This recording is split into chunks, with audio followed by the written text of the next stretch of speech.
എല്ലാവർക്കും top secret by കൺമണി എന്ന YouTube ചാനലിലേക്ക് സ്വാഗതം.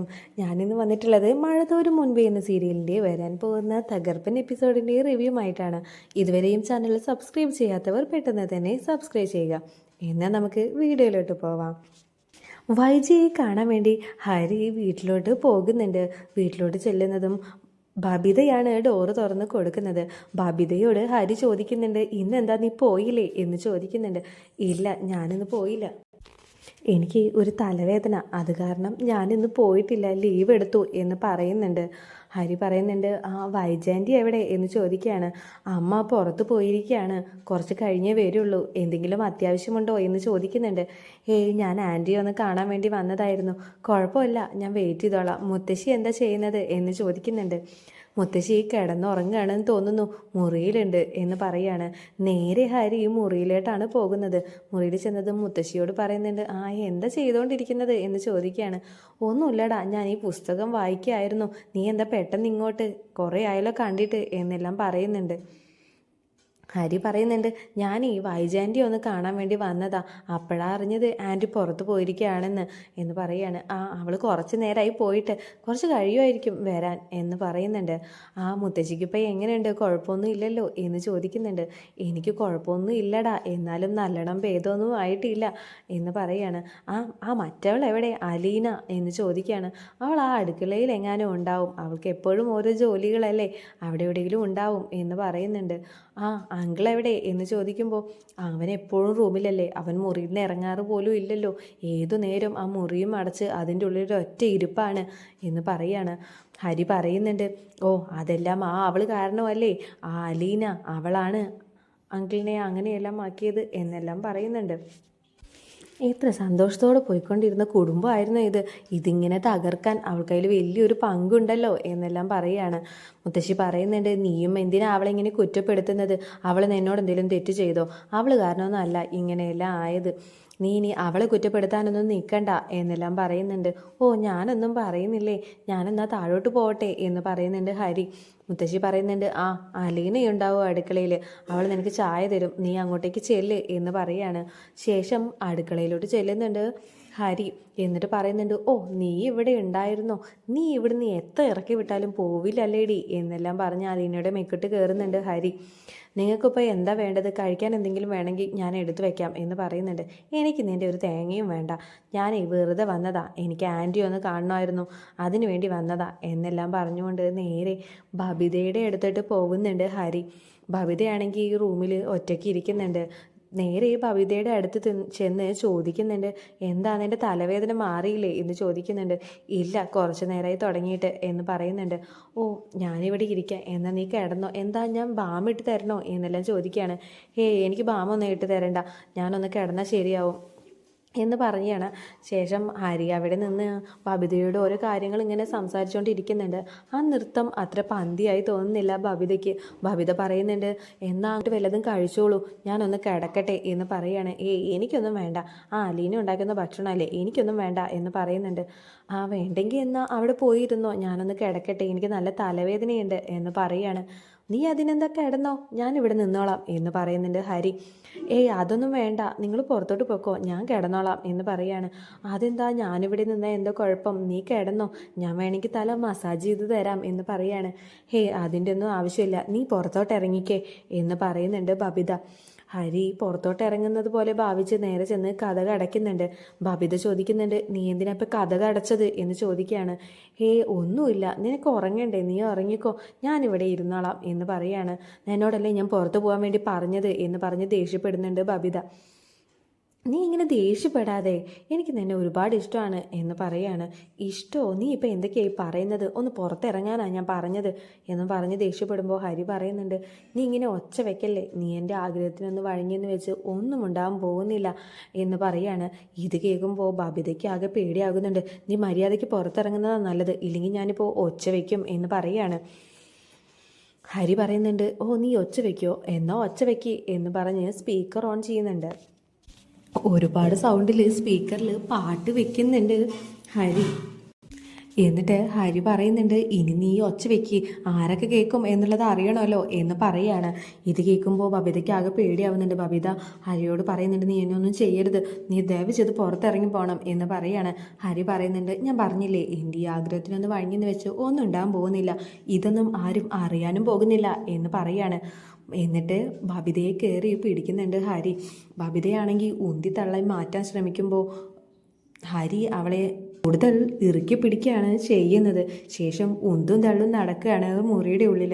ഈ പാട്ട് കേൾക്കുന്ന സമയത്ത് അലീന വിചാരിക്കുന്നുണ്ട്, ഇതെന്താ പാട്ട് വെച്ചിരിക്കുന്നത്, ബബിതയ്ക്ക് തലവേദനയാണെന്നാണല്ലോ പറഞ്ഞിരുന്നത്, അപ്പോൾ അവൾ ഇങ്ങനെ ഉറക്കെ പാട്ട് വെച്ചിരിക്കുന്നത് എന്തിനാണ്? ഇനി ഹരി എങ്ങാനും ഉണ്ടായിരിക്കോ അതിൻ്റെ ഉള്ളിൽ? അവൻ എന്നെ തന്നെ ഒരു തവണ നശിപ്പിക്കാൻ വേണ്ടി ശ്രമിച്ചതാണ്, അപ്പോൾ പിന്നെ അവനെങ്ങാനും ഉണ്ടായിരിക്കോ എന്ന് വിചാരിക്കുന്നുണ്ട് അലീന പെട്ടെന്ന് തന്നെ മുത്തശ്ശിയുടെ അടുത്തായിട്ട് പോയി നോക്കുന്നുണ്ട്. മുത്തശ്ശി, ഹരി എവിടെ എന്ന് ചോദിക്കുന്നുണ്ട്. അവൻ എത്ര നേരം ഇവിടെ ഉണ്ടായിരുന്നു, ഇപ്പം അങ്ങോട്ടേക്ക് താഴേക്ക് വന്നല്ലോ, നീ കണ്ടില്ലേ, എന്നോട് ചായ ചോദിക്കാൻ പറഞ്ഞിട്ടാണ് ഞാൻ അവനെ പറഞ്ഞയച്ചത് എന്ന് പറയുന്നുണ്ട്. അലീന പെട്ടെന്ന് തന്നെ അവിടുന്ന് ഓടി പോകുന്നുണ്ട്. ഓടി ബബിതയുടെ മുറിയിൽ ഡോറിൽ മുട്ടുന്നുണ്ട്. ഡോറിൽ മുട്ടുന്ന സമയത്ത് കതക് തുറക്കുന്നില്ല. ബബിതയാണെങ്കിൽ കതകിൽ മുട്ടുന്ന സൗണ്ട് കേട്ട് ഒച്ച വയ്ക്കാൻ വേണ്ടി ശ്രമിക്കുമ്പോൾ വായ പൊത്തി പിടിക്കുന്നുണ്ട് ഹരി. പെട്ടെന്ന് തന്നെ ഹരിയെ തള്ളിയിട്ടുകൊണ്ട് ബബിത ഓടി വന്ന് കതക് തുറക്കുന്നുണ്ട്. എന്നിട്ട് അലീനയെ പെട്ടെന്ന് കെട്ടിപ്പിടിക്കുകയാണ് ബബിത. ഇത് കാണുമ്പോൾ അലീനയ്ക്ക് കാര്യങ്ങളെല്ലാം മനസ്സിലാവുന്നുണ്ട്. അലീന എന്തു പറ്റി എന്ന് ചോദിക്കുമ്പോൾ ബബിത പറയുന്നുണ്ട്, ഇവൻ എന്നെ കയറി പിടിക്കാൻ ശ്രമിച്ചു എന്ന് കരഞ്ഞുകൊണ്ട് പറയുന്നുണ്ട്. അലീന പറയുന്നുണ്ട്, വിഷമിക്കാതിരിക്കുക, നീ പേടിക്കണ്ട എന്നെല്ലാം പറഞ്ഞ് ബബിത ഈ പുറകിലോട്ട് മാറ്റിക്കൊണ്ട് മുറിയിലോട്ട് കയറുകയാണ്. മുറിയിലോട്ട് കയറിയതും ഹരിയുടെ മുഖത്ത് ഒരടി വെച്ച് കൊടുക്കുന്നുണ്ട് അലീന. നീ എന്നെ ഒരു തവണ നശിപ്പിക്കാൻ വേണ്ടി ശ്രമിച്ചതാ, അന്ന് എന്തോ ഭാഗ്യത്തിന് ഞാൻ സ്വയം എന്നെ കുത്തിയതുകൊണ്ട് ഞാൻ രക്ഷപ്പെട്ടു. ഇപ്പോഴാ നീ എൻ്റെ അനിയതിയെയും കയറി പിടിക്കാൻ വേണ്ടി ശ്രമിച്ചിരിക്കുകയാണോ എന്ന് പറയുന്നുണ്ട് അലീന. ഇത് കേൾക്കുമ്പോൾ ബബിത ഭയങ്കര സങ്കടത്തോടും ദേഷ്യത്തോടും എല്ലാം കൂടി ഹരിയെ നോക്കുന്നുണ്ട്. അലീന പറയുന്നുണ്ട്, ഇവളെ ഒരിക്കലും തൊടാൻ ഞാൻ സമ്മതിക്കില്ല, നീ ഇനി ഈ വീട്ടിലോട്ട് കയറി പോകരുത്, ഇറങ്ങിപ്പോടാ ഇവിടുന്ന് എന്ന് പറയുന്നുണ്ട് ഹരി. ഇത് കേൾക്കുമ്പോൾ പെട്ടെന്ന് തന്നെ ഇത് കേൾക്കുമ്പോൾ ഹരി പറയുന്നുണ്ട്, അത് പറയാൻ നീ ആരാടി, നീ എന്ത് പറഞ്ഞാലും ആരും വിശ്വസിക്കാൻ വേണ്ടി പോകുന്നില്ല എന്നെല്ലാം പറയാണ്. അലീന പറയുന്നുണ്ട്, സാറ് മുകളിൽ റൂമിൽ ഇരിക്കുന്നുണ്ട്, ഞാൻ വിളിച്ചോണ്ട് വരണോ? എന്നാൽ പിന്നെ ആരൊക്കെ വിശ്വസിക്കില്ല എന്നുള്ളത് ഇപ്പോൾ അറിയാം എന്ന് പറയാണ്. ഇത് കേൾക്കുമ്പോൾ പെട്ടെന്ന് തന്നെ വീട്ടിൽ നിന്ന് ഇറങ്ങിപ്പോവാണ് ഹരി. ബബിത ഓടിച്ചെന്ന് അലീനയെ കെട്ടിപ്പിടിക്കുന്നുണ്ട്. നീ കാരണമാണ് ഇപ്പം ഞാൻ രക്ഷപ്പെട്ടത്, നീ വന്നില്ലായിരുന്നെങ്കിൽ എൻ്റെ ജീവിതം തന്നെ നശിച്ചു പോയേനെ, എത്ര നന്ദി പറഞ്ഞാലും മതിയാവില്ല, ഞാൻ എന്താ ഇതിന് പകരം ചെയ്യേണ്ടതെന്ന് എനിക്ക് അറിയില്ല, നിങ്ങളെ ഒരുപാട് ഞാൻ ഉപദ്രവിച്ചിട്ടുണ്ട്, അമ്മയുടെ കൂടി നിങ്ങളെ ഒരുപാട് ഉപദ്രവിക്കാനും കഷ്ടപ്പെടുത്താനും എല്ലാം ശ്രമിച്ചിട്ടുണ്ട് ഞാൻ, എന്നോട് ക്ഷമിക്കണം എന്ന് പറഞ്ഞ് അലീനയുടെ കാലിൽ വീഴാണ് ബബിത. അലീന പറയുന്നുണ്ട്, നീ എൻ്റെ കുഞ്ഞനിയത്തിയായിട്ട് ഞാൻ നിന്നെ കണ്ടിട്ടുള്ളൂ, അതുകൊണ്ട് നീ ഒരിക്കലും എൻ്റെ കാലിൽ പിടിക്കേണ്ട ആവശ്യമൊന്നുമില്ല, നീ എനിക്കൊരു അനിയത്തി തന്നെയാണ്, നിനക്കൊന്നും വരാൻ വേണ്ടി ഞാൻ സമ്മതിക്കില്ല എന്നെല്ലാം പറയുകയാണ്.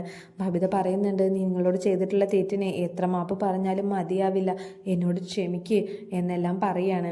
അലീന പറയുന്നുണ്ട്, നീ ഇനി നന്നായി ശ്രദ്ധിക്കണം, അവൻ വരുന്ന സമയത്ത് അവനൊരു മോശപ്പെട്ട ആളാണെന്നുള്ളത് എന്നോട് അവൻ ചെയ്ത് പ്രവൃത്തി കണ്ടാൽ തന്നെ അറിഞ്ഞൂടെ, അതുകൊണ്ട് ഇനി അവനെ നന്നായി ശ്രദ്ധിക്കണം, ഈ കാര്യങ്ങളെല്ലാം അമ്മ വരുമ്പോൾ നീ പറഞ്ഞു കൊടുക്കണം, കാരണം മാഡത്തിന് അവന് ഒരുപാട് വിശ്വാസമാണ്, ആ വിശ്വാസം വെച്ചുകൊണ്ടിരുന്ന തകരാൻ പോകുന്നത് നിങ്ങളുടെ എല്ലാം ജീവിതം തന്നെയാണ്. ഇപ്പോൾ കൃഷ്ണമോളോടാണ് ഇങ്ങനെ ചെയ്തിരുന്നെങ്കിലോ ആരോട് ചെയ്തിട്ടുണ്ടെങ്കിലും അത് അത്രയും വലിയ തെറ്റ് തന്നെയാണ് തുടങ്ങിയ കാര്യങ്ങളെല്ലാം ബബിതയോട് പറഞ്ഞ് മനസ്സിലാക്കി കൊടുക്കുന്നുണ്ട് അലീന. വൈജ വരുന്ന സമയത്ത് ബബിത കാര്യങ്ങളെല്ലാം തന്നെ വൈജയോട് പറയുന്നുണ്ട്. എന്നെ ഹരി കയറി പിടിക്കാൻ വേണ്ടി ശ്രമിച്ചു, എന്നെ രക്ഷപ്പെടുത്തിയത് അലീനയാണ് തുടങ്ങിയ കാര്യങ്ങളെല്ലാം പറയുന്നുണ്ട്. ഇത് കേൾക്കുമ്പോൾ വൈജയ്ക്ക് ഒരുപാട് ദേഷ്യം വരുന്നുണ്ട്.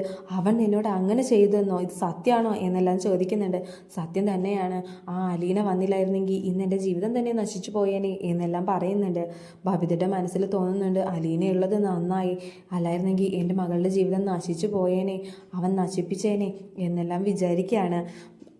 വൈജ അത്രയും ദേഷ്യത്തോട് പറയുന്നുണ്ട്, അവൻ്റെ അമ്മയെ ഞാനൊന്ന് കാണട്ടെ, ഞാൻ ഇപ്പം തന്നെ അവൻ്റെ വീട്ടിലോട്ടാണ് പോകുന്നത്, എൻ്റെ മകളെ കയറി പിടിക്കാൻ ശ്രമിച്ച അവനെ ഇനി ഒരു നിമിഷം പോലും ഞാൻ വെച്ചേക്കില്ല എന്ന് പറഞ്ഞ് നേരെ പോകാൻ വേണ്ടി തുടങ്ങുന്ന സമയത്ത് ബബിത വൈജയെ തടയുന്നുണ്ട്. വേണ്ട അമ്മ, ഇനി ഒരു പ്രശ്നം ഇതിൻ്റെ പേരിൽ വേണ്ട.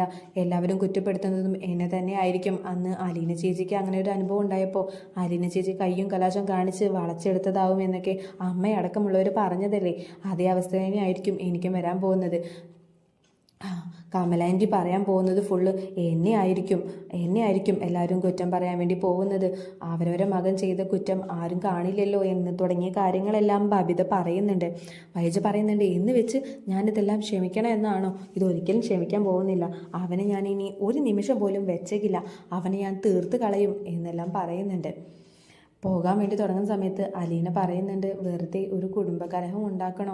ഈ കാര്യങ്ങളെല്ലാം തന്നെ ഇങ്ങനെ നമ്മൾ മനസ്സിൽ വെക്കുന്നതല്ലേ നല്ലത് എന്ന് ചോദിക്കുന്ന സമയത്ത് വൈജ പറയുന്നുണ്ട്, ആ കാര്യത്തിൽ അഭിപ്രായം പറയാം. നീ ആരാ? എന്ത് വേണമെന്നൊന്നും ഞാൻ തീരുമാനിച്ചോളാം. വേലക്കാരിയുടെ ഭാഗത്ത് നിന്നാൽ മതി, അല്ലാതെ കുടുംബകാര്യങ്ങളിലൊന്നും ഇടപെടാൻ വേണ്ടി വരണ്ട എന്നെല്ലാം പറയുകയാണ്. ഇത് കേൾക്കുമ്പോൾ ബബിത പറയുന്നുണ്ട്, എന്താ അമ്മ ഇങ്ങനെയൊക്കെ പറയുന്നത്? ഇവരുള്ളത് കൊണ്ടല്ലേ എൻ്റെ ജീവിതം ഇന്ന് രക്ഷപ്പെട്ടത്. ഇല്ലെങ്കിൽ എൻ്റെ അവസ്ഥയൊന്ന് ആലോചിച്ച് നോക്ക്. ഞാൻ എന്ത് മനസ്സമാധാനത്തോടെയാണ് പിന്നെ ജീവിക്കുമായിരുന്നത്. ഇപ്പോൾ അവരുള്ളതുകൊണ്ട് എൻ്റെ ജീവിതം തന്നെ രക്ഷപ്പെട്ടു എന്നെല്ലാം പറയുന്നുണ്ട്. വൈജ പറയുന്നുണ്ട്, ഞാൻ അവന് വേണ്ട മറുപടി കൊടുത്തിട്ട് ഞാൻ വരാം എന്ന് പറഞ്ഞുകൊണ്ട് പെട്ടെന്ന് തന്നെ വീട്ടിൽ നിന്ന് ഇറങ്ങി കാറ് കയറി പോകുന്നുണ്ട് വൈജ. അലീന പറയുന്നുണ്ട്, അമ്മയെ നിനക്കൊന്ന് തടയാമായിരുന്നു. ഇനി ഇതിൻ്റെ പേരിൽ എന്തൊക്കെ പ്രശ്നങ്ങളാണ് ഉണ്ടാകാൻ പോകുന്നതെന്ന് അറിയില്ലല്ലോ. മനുവേട്ടനെങ്ങാനും ഈ കാര്യം അറിഞ്ഞാൽ പിന്നെ എന്തൊക്കെയാണ് ഉണ്ടാവുക എന്ന് അറിയില്ല എന്നെല്ലാം പറയുന്നുണ്ട്. ബബിത പറയുന്നുണ്ട്, അവന് 2 കിട്ടേണ്ടത് അത്യാവശ്യം തന്നെയാ. എന്നോട് അവൻ ഇത്രയും വലിയൊരു തെറ്റല്ലേ ചെയ്തത്. എന്നാലും അവൻ്റെ സഹോദരിയെ പോലെ കാണേണ്ട എന്നെയാണ് അവൻ കയറി പിടിച്ചത്. അവനെ എങ്ങനെ വിശ്വസിക്കാൻ കഴിയും?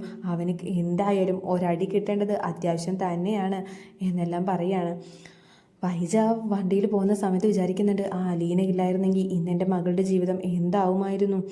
അവൻ നശിപ്പിച്ച് കളഞ്ഞേനെ എൻ്റെ മകളേനെ. ഇതൊരിക്കലും ഞാൻ വിട്ടുകൊടുക്കാൻ വേണ്ടി പോകുന്നില്ല. എന്തായാലും പോലീസിൽ കംപ്ലൈൻറ്റ് ചെയ്യണം എന്നെല്ലാം പറഞ്ഞുകൊണ്ട് വണ്ടിയിൽ പോകുന്നുണ്ട് വൈജ. ഇത്രയുമാണ് വരാൻ പോകുന്ന എപ്പിസോഡിൽ നടക്കാൻ പോകുന്നത്. ഈ എപ്പിസോഡിൻ്റെ ബാക്കി ഭാഗവുമായി അടുത്ത ദിവസം വരുന്നതായിരിക്കും. വീഡിയോ ലൈക്ക് ചെയ്യാൻ മറക്കരുത്.